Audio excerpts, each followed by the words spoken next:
Hello friends, welcome back to this channel PK job update. Friends, आप लोगों के लिए एक बहुत बड़ी वैकेंसी जो है निकल के आ गई है।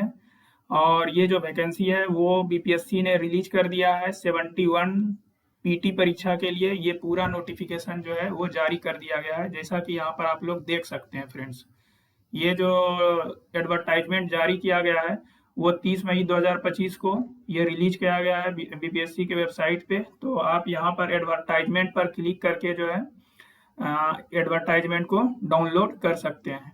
तो बहुत ही अच्छी वैकेंसी निकाली गई है फ्रेंड्स। टोटल जो है बम्पर वैकेंसी निकाली गई है यहाँ पर, और 1250 पोस्ट के लिए वैकेंसी निकाली गई है।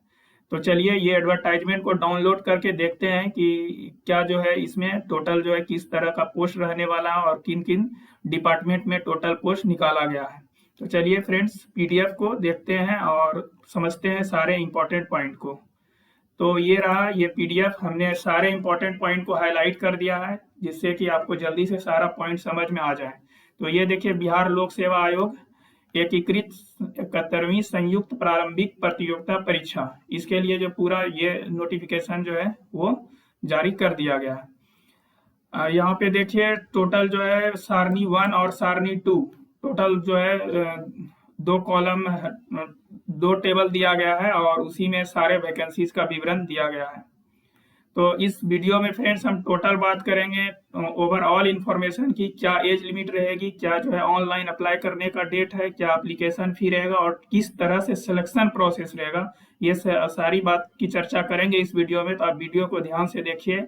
और चैनल पे फ्रेंड्स पहली बार विजिट कर रहे हैं तो चैनल को सब्सक्राइब करके बेल बटन दबा दें, जिससे आने वाली हर एक नोटिफिकेशन आपको सही समय पे मिल सके। तो फ्रेंड्स, वीडियो को स्टार्ट करते हैं और देखते हैं हर एक इंपॉर्टेंट पॉइंट को।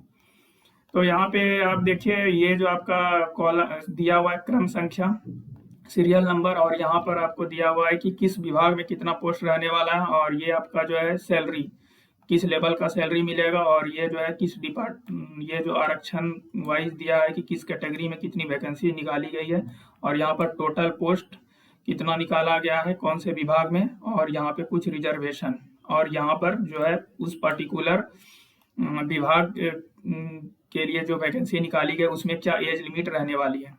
तो देखिए, सीरियल नंबर 1 में जो विभाग का नाम है वो अनुमंडल पदाधिकारी वरीय उप समाहर्ता बिहार प्रशासनिक सेवा। यहाँ पर जो है टोटल जो आप देख सकते हैं कितना वैकेंसी निकाला गया है, 100 वैकेंसी निकाला गया है, जिसमें 34 जो है महिलाओं के लिए रिजर्व है।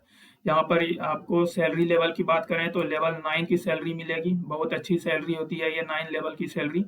और कैटेगरी वाइज बाइफर्केशन देखें तो यहाँ पे रिजर्व कैटेगरी, जनरल कैटेगरी वाले के लिए 40 सीट, और ये जो 14 है ये महिलाओं के लिए रिजर्व है। उसी तरह से जो ईडब्ल्यूएस कैटेगरी से बिलोंग करते हैं उसके लिए 10, अनुसूचित जाति के लिए 16, अनुसूचित जनजाति के लिए 1, अत्यंत पिछड़ा वर्ग के लिए 18 और पिछड़ा वर्ग के लिए 12, और पिछड़े वर्ग की महिलाओं के लिए 3। तो ओवरऑल हो गया 100 वैकेंसी, जिसमें 34 महिलाओं के लिए रिजर्व रखा गया है। इसमें एज लिमिट जो है वो 22 years, minimum age limit 22 years रखा गया। इसी तरह से सीरियल नंबर 2 देख लीजिए। सीरियल नंबर 3 में श्रम अधीक्षक श्रम संसाधन विभाग, इसमें भी लेवल 9 की आपकी सैलरी रहेगी। टोटल 10 वैकेंसी निकाली गई है, जिसमें 3 महिलाओं के लिए रिजर्व रखा गया है। इसी तरह से 4, 5, 6 इस तरह से सारा दिया हुआ, आप खुद से भी देख लीजिएगा। ये पीडीएफ आपको टेलीग्राम चैनल पे हम प्रोवाइड कर देंगे। 7 नंबर में देखिए, सहकारिता प्रसार पदाधिकारी सहकारिता विभाग, इसमें जो है लेवल 7 की सैलरी मिलेगी। टोटल 502 वैकेंसी बम्पर वैकेंसी इस विभाग में निकाली गई है, जिसमें 171 जो है महिलाओं के लिए रिजर्व रखा गया है। एज लिमिट की बात करें तो 21 ईयर्स जो है मिनिमम एज लिमिट रखा गया है। सीरियल नंबर 9 देखिए, प्रखंड अल्पसंख्यक कल्याण पदाधिकारी, इसमें टोटल जो है 459 सीट निकाला गया है, और इसमें 155 सीट जो है महिलाओं के लिए रिजर्व रखा गया है। इस तरह से आप सीरियल नंबर 1 से 9 तक देखेंगे तो ओवरऑल कितनी वैकेंसी हो गई, 1171 वैकेंसी हो गई, जिसमें 392 ये जो है फीमेल के लिए रिजर्व रखा गया है। अब बात करते हैं टेबल नंबर 2, सारणी 2। तो सारणी 2 में देखिए आपके ये टोटल जो एक ही विभाग में वैकेंसी निकाला गया है, वित्तीय प्रशासनिक पदाधिकारी एवं समकक्ष विभाग, इसमें लेवल 9 की सैलरी आपको दी जाएगी, और ओवरऑल जो है इसमें 79 पोस्ट निकाला गया है, जिसमें 27 महिलाओं के लिए रिजर्व रखा गया है। तो एक ही विभाग है, इसीलिए ये भी ओवरऑल उतना ही है। और इसमें बात करें एज लिमिट की तो मिनिमम एज लिमिट 22 ईयर्स रहने वाला है। तो आगे देखिए आपके लिए यहाँ पे एलिजिबिलिटी क्राइटेरिया जो है एजुकेशनल क्वालिफिकेशन क्या होना चाहिए। तो जो इसमें टोटल क्रम संख्या 1 और 2, क्योंकि ये जो सारणी 1 था इसके लिए जो एजुकेशनल क्वालिफिकेशन है वो अलग है, और सारणी 2 ये जो है इसके लिए क्वालिफिकेशन अलग है। तो यहाँ पे देखिए जो फर्स्ट वाला है, टेबल फर्स्ट वाले के लिए क्या क्वालिफिकेशन है। तो मान्यता प्राप्त, किसी भी मान्यता प्राप्त विश्वविद्यालय से यदि आप किसी भी स्ट्रीम से बैचलर स्नातक पूरा कर लिए हैं तो उस फॉर्म को फिल कर सकते हैं आप। और टेबल टू जो है उसमें आपके पास क्या होना चाहिए एजुकेशनल क्वालिफिकेशन। तो किसी भी मान्यता प्राप्त विश्वविद्यालय से आपके पास जो है वाणिज्य, अर्थशास्त्र, गणित या सांख्यिकी, इन्हीं सभी स्ट्रीम में से यदि आपके पास डिग्री है और आपका बैचलर कंप्लीट हो गया है, बैचलर डिग्री है, तो आप जो है इस फॉर्म को फिल कर सकते हैं। बात करते हैं आरक्षण की। तो आरक्षण का लाभ उन्हीं को मिलेगा जो बिहार के स्थायी निवासी हैं।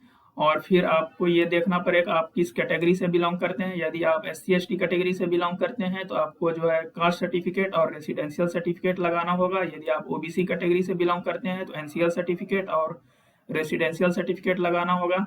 यदि आप EWS कैटेगरी से बिलोंग करते हैं तो आपको जो है EWS सर्टिफिकेट और रेसिडेंशियल सर्टिफिकेट लगाना होगा। तो ही आपको आरक्षण का लाभ मिल पाएगा। यहाँ पर जो है आप जिस भी कैटेगरी से बिलोंग करते हैं उसके लिए पर्टिकुलर कोड दिया गया है। तो आप जब फॉर्म फिल करेंगे तो वहाँ पर ये कोड आ जाएगा, तो आप एक बार इसको चेक कर लीजिएगा। अब आगे देखिए, उम्र सीमा जो है वो न्यूनतम उम्र सीमा 1/8/2025 मतलब 1 अगस्त 2025 के हिसाब से काउंट किया जाएगा। और जनरल कैटेगरी वाले के लिए 37 ईयर जो है वो मैक्सिमम एज लिमिट रखा गया है।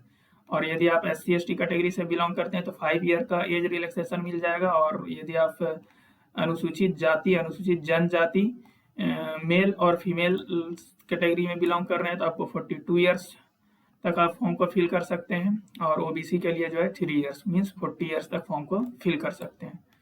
और आगे देखिए, यहाँ पे कुछ मेडिकल स्टैंडर्ड के बारे में बताया गया है जो आप खुद से देख लेंगे। और बात करते हैं नेक्स्ट इंपॉर्टेंट पॉइंट जो है फी कितना रहने वाला है। एप्लीकेशन फी जो है वो टोटल जो है 600 रखा गया है जनरल कैटेगरी वाले के लिए और OBC कैटेगरी वाले के लिए। और ये आपको फॉर्म फिलिंग के समय आधार का जानकारी देना होगा। यदि आप आधार का जानकारी नहीं देंगे तो फॉर्म फिलिंग में जो है आपको 200 और एक्स्ट्रा लगेगा। तो जनरल वाले के लिए 600, और यदि आप बिहार के स्थायी निवासी हैं और आप SC/ST कैटेगरी या फीमेल से बिलोंग करते हैं तो आपको 150 रुपीज रहने वाला एप्लीकेशन फ़ी।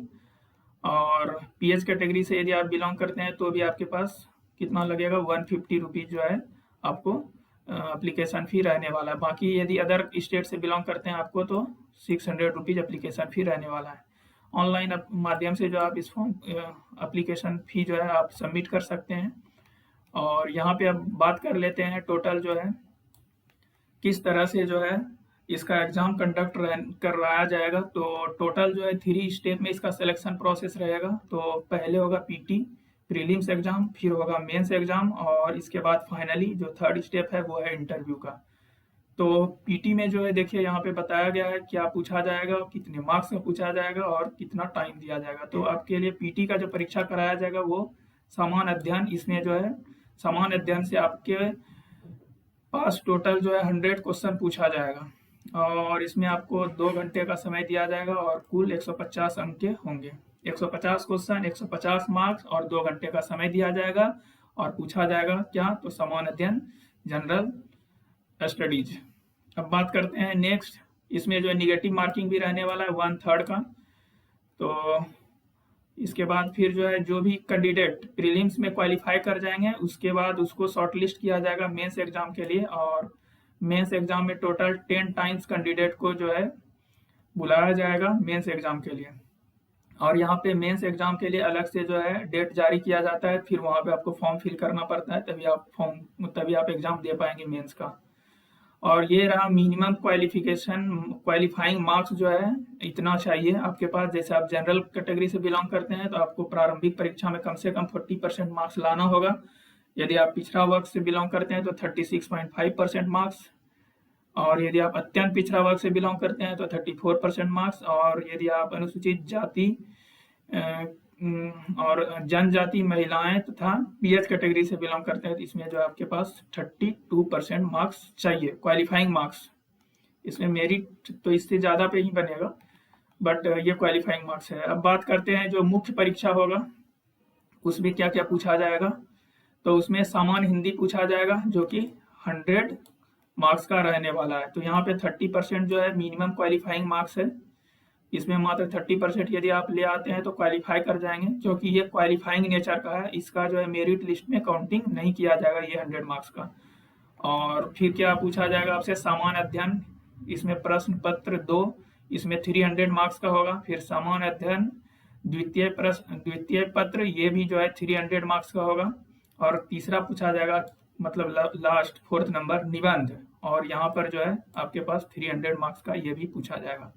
तो ये जो 2, 3 और 4, ये जो टोटल 900 मार्क्स है, इसका जो है मेरिट लिस्ट बनाने में काउंटिंग किया जाएगा।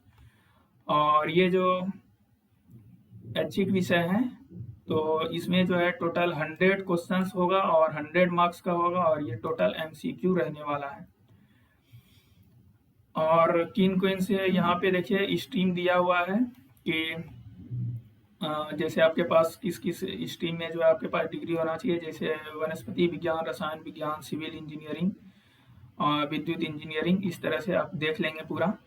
अब बात करते हैं क्रम संख्या 2 में जो है यहाँ पे आपसे क्या क्या पूछा जाएगा। सामान्य अध्ययन, सामान्य हिंदी जो है वो आपसे यहाँ पर भी सेम वही रहने वाला, 100 मार्क्स का पूछा जाएगा, 30% क्वालिफाइंग मार्क्स है। और सामान्य अध्ययन पूछा जाएगा 300 मार्क्स का। फिर दूसरा द्वितीय पत्र जो होगा सामान्य अध्ययन का, वो उसमें भी 300 मार्क्स रहने वाला है। और यहाँ पर जो निम्नलिखित ऐच्छिक विषयों में से एक विषय का चयन करना होगा जिसमें आपको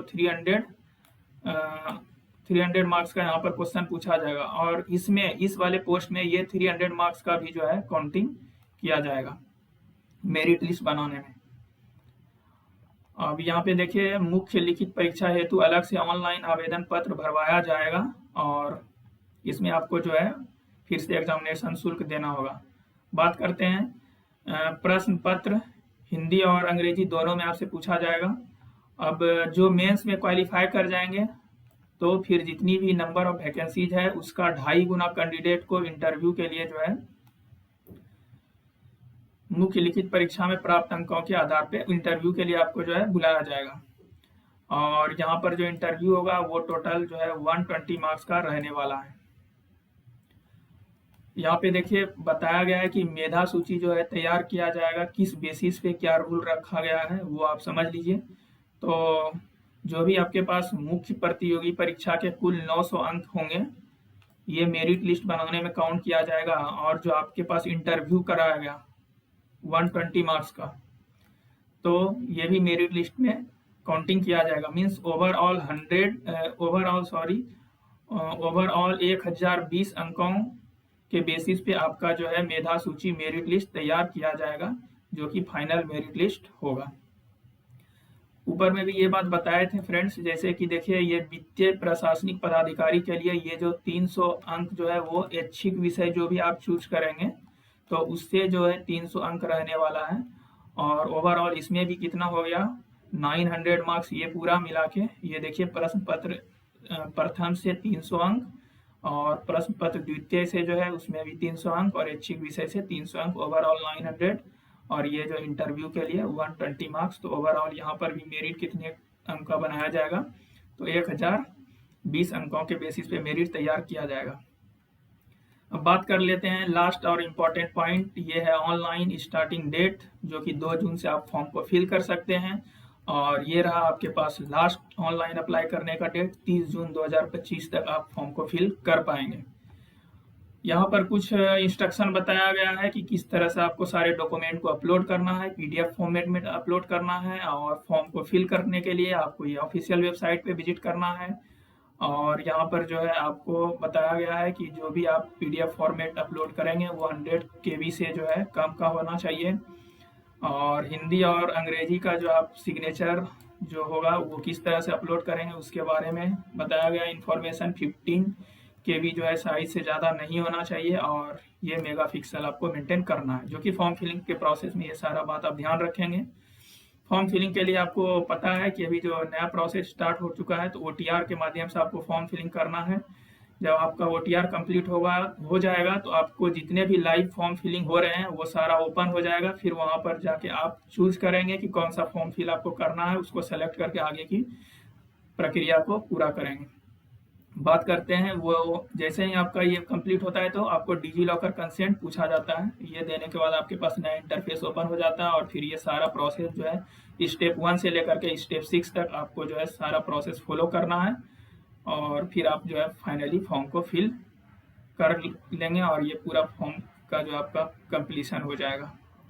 तो ये सारे इंपॉर्टेंट पॉइंट थे और ये एडवर्टाइजमेंट जो है ये 30 मई 2025 को रिलीज किया गया था। और यदि आपको सिलेबस इसका जो है बहुत जल्दी यहाँ पर उपलब्ध करा दिया जाएगा, शायद आ भी गया है तो आप वहाँ पर जाके एक बार देख लेंगे। तो ये सारा इंपॉर्टेंट अपडेट था। आई होप आपको सारी जानकारी समझ आ गई होगी। यदि आपको कोई डाउट है तो आप कमेंट सेक्शन में कमेंट करके पूछ सकते हैं। फ्रेंड्स, कैसा लगा ये वीडियो? यदि ये वीडियो आपको अच्छा लगा है तो लाइक करें, चैनल को सब्सक्राइब करें और अपने दोस्तों के साथ भी शेयर करें ऐसे ही इंपॉर्टेंट अपडेट के लिए। फिर मिलते हैं फ्रेंड्स किसी नेक्स्ट वीडियो में न्यू अपडेट के साथ। तब तक के लिए अपना ख्याल रखें।